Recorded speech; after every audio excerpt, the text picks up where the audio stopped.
毎度、おおきに、ゆきです。いきなりですが、私、フィッシング詐欺に遭いました。結論から言うと、被害はありませんでしたが、私は大丈夫って思っていただけに、かなりショックでした。皆さんは、フィッシング詐欺って知っていますか？銀行や通販サイトで本物そっくりの偽サイトに誘導して、クレジットカード番号やパスワードなどの大切な個人情報を盗み取るネット詐欺のことです。家族や友達にもずっと、私はすごく気をつけてるから絶対に大丈夫って言ってたんですよ。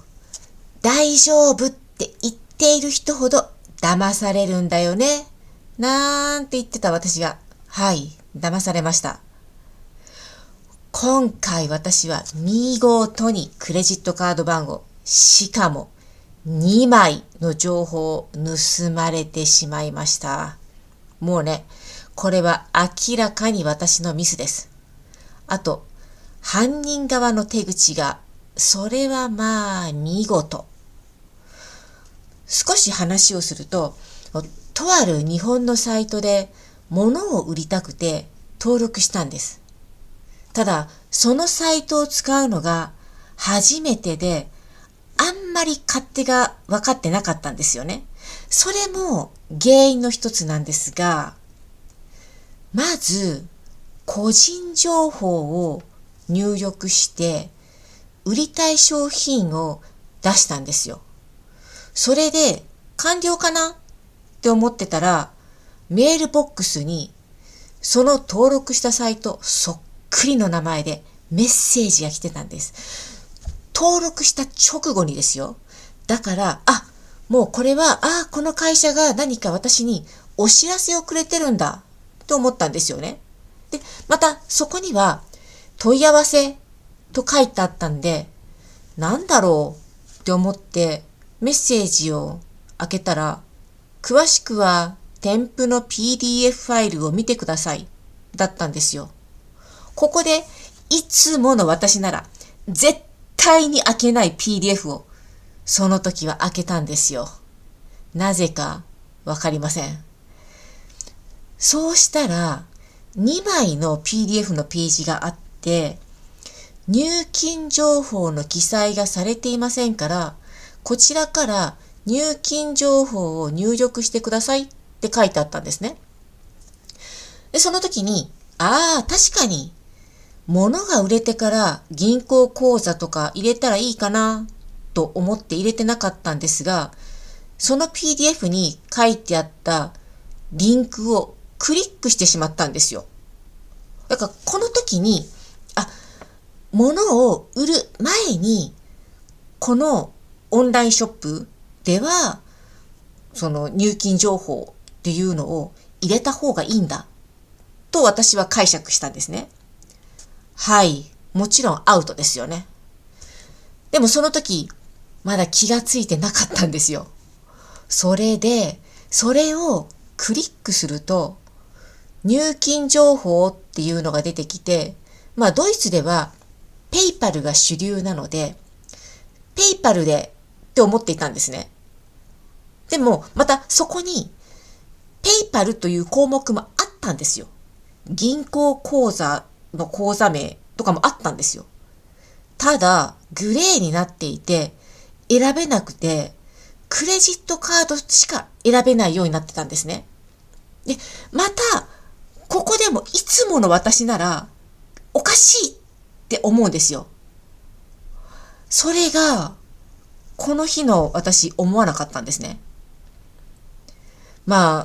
ちょっと言い訳になるかもしれませんが、かなり夜が遅くて、12時を過ぎていて、ちょっと仕事で疲れていたっていうのもあったのかもわかりません。頭が全然動かなかったんですよね。で、そのままカード番号を入れたんですよ。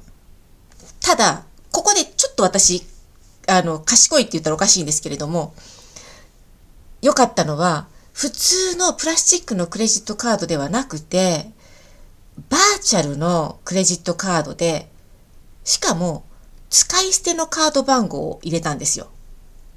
で、次に残高って書いてあるんです。残高といってまだ物も何も売っていないので、もちろん残高ゼロですよね。と思ったので、残高は0円って入れたんですよ。でも、反応しなかったんですね。それで仕方なくて1円って入れたんです。でも、また同じ画面が出てきたんですよ。それで少し考えたときに、そういえば、去年一度、日本の楽天で買い物したときに、どこかの会社がこの使い捨てのバーチャルカードが使えなかったっていう経験があったので、もしかすると使い捨てが悪いのかなと思って仕方がないので、もう一枚の今度は使い捨てじゃないバーチャルカードの番号を入れたんですよ。で、その番号を入れてまた1円で登録しようと思ったんですね。すると入れた瞬間もその直後にバーチャルカードを登録している私のスマホの方にお知らせメッセージが来て、$1引き落としましたってあったんですよ。ドルと思いますよね。はと思って。私1円。確かに円なので1円じゃなくて$1。もう桁違いですよね。で、この時初めて、フィッシング詐欺だったんだって思ったんですけど、もう、このフィッシング詐欺って驚いたんですが、この1円のもう10秒後ぐらいに、もう、やられたと思っているその直後、今度は5800円の支払いが来たんですよ。ただね、ここからが良かったんですよ。私が登録しているグローバル金融アプリが非常に優秀で、支払い処理と同時に、これは詐欺の疑いがありますからブロックしました。あなたの支払いですかって来たんです。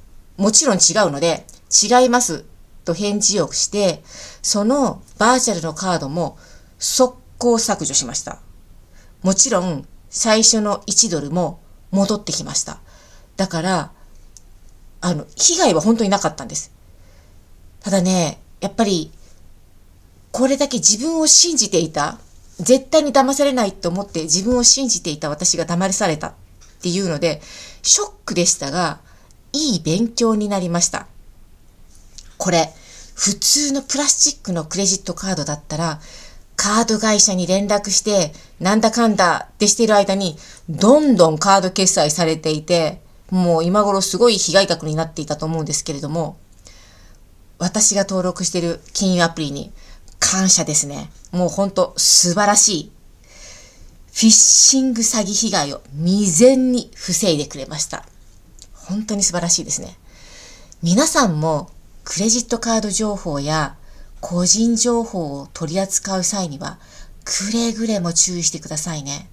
もしかするとこの私のポッドキャストを聞いてくださっている皆さんの中にも、私もフィッシング詐欺ありましたとか、私も未遂ですがありましたっていう方がいるかもしれませんね。お互いに皆さん気をつけていきましょうね。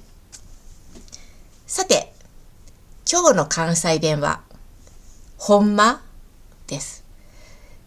結構有名な言葉なので聞いたことがある人もいると思いますが、標準語では本当という意味です。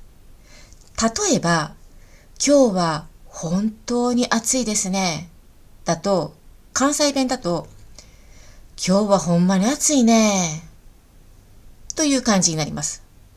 ちょっと応用した言い方で、このダイヤモンドは本物ですを関西弁で言うと、このダイヤモンドほんまもんですとなります。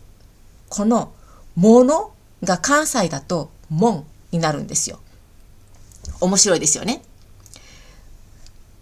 関西の人と話すときに、本当と言わずに、ほんまと言うと、関西人っぽくなりますね。また関西人も関西弁を話してくれる人って嬉しいんですよ。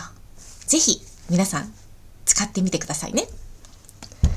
まだ2回目のポッドキャストなんですけれども、こうやって毎回関西弁を少し紹介していると、関西弁で全部話したくなりますね。ちょっとうずうずしてきました。近いうちに関西弁だけで話すポッドキャストを作るかもしれません。お楽しみにしていてください。では今日も最後まで聞いてくれてありがとうございます。ほなまた。